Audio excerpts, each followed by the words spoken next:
Plastic एक लोक नीतिदिनिया व्यवहार सामिल हो गला दिनक दिन प्लास्टिक बहुल व्यवहार परिवेश पर पकाउछि कुप्रभाव फल जीवजगत एक प्रकार असुरक्षित हो गले तेणु समाज को प्लास्टिक मुक्त रखापी एक प्रकार जरूरी हो गला तेणु खोर्धा जिला टांगी दुर्गाचरण +2 कॉलेज पक्षर आरंभ कर प्रयास यह अवसर में टांगी दुर्गाचरण चिल्का कॉलेज पक्षर एक साइकेल शोभायात्रा आयोजन कर टांगीर दुर्गाचरण कॉलेज परिसर कॉलेज एनसीसी कैडेट शताधिक छात्र छात्री साइकेल शोभायात्रा बाहरी मंगलाजोड़ी पर्यंत जाते शोभायात्रा समय विभिन्न फ्लैग कार्ड प्रदर्शन करने सह प्लास्टिक कुप्रभाव संपर्क में जनसाधारण को सचेतन कराई छात्र छात्री मंगलाजोड़ी रेल फाटक ठार मंगलाजोड़ी जीटी रास्ता पर्यंत उभय पार्श्व को सफाई करते छात्र छात्री शेष में पक्षी अभयारण्य भाव में परिचित मंगलाजोड़ी जेटी निकट एक प्लास्टिक मुक्त सचेतनता सभा अनुष्ठित होता है। चिल्का कॉलेज अध्यक्ष महेंद्र प्रधान सेंटर फॉर इन्वाइरेशन मेंटल स्ट्राटेजी संयोजक वन्यप्राणी फॉरेस्टर एनसीसी ओइंसार मुख्य रंजन महापात्र प्रमुख जोगदे छात्र छात्री और जनसाधारण और पर्यटक मान चिल्का को प्लास्टिक मुक्त रखापी अनुरोध करते निराकपुर बालंगेश रोड समवाय अंचल प्राण केन्द्र दिनक दिन चिलिकाटी प्लास्टिक रे परिपूर्ण हो जाउछि। दिन देखिब अल्प किछि वर्ष पर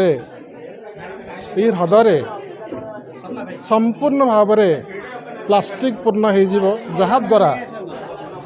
परिवेश संपूर्ण नष्ट हो परिवेश को सुरक्षा करने यही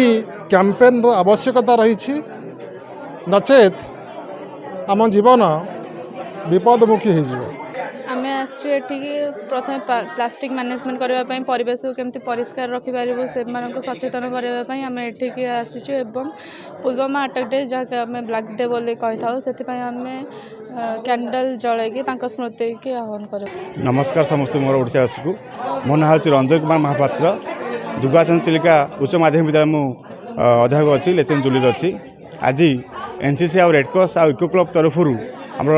छाछी मैंने आसिकी मंगाजोड़ी वेटलैंड पाखे प्लास्टिक मुक्त अभियान गोटे आरंभ कर कहीं बर्तमान प्लास्टिक बर्तमान समस्त व्यवहार करुँच प्रत्येक क्षेत्र में प्लास्टिक व्यवहार कराऊँ जहाँकि अन्य पशु जंतु प्लास्टिक खाऊँ अन्य माछ प्लास्टिक खाऊँ जहाँकि आम अन्य मृत्यु संख्या पड़ुं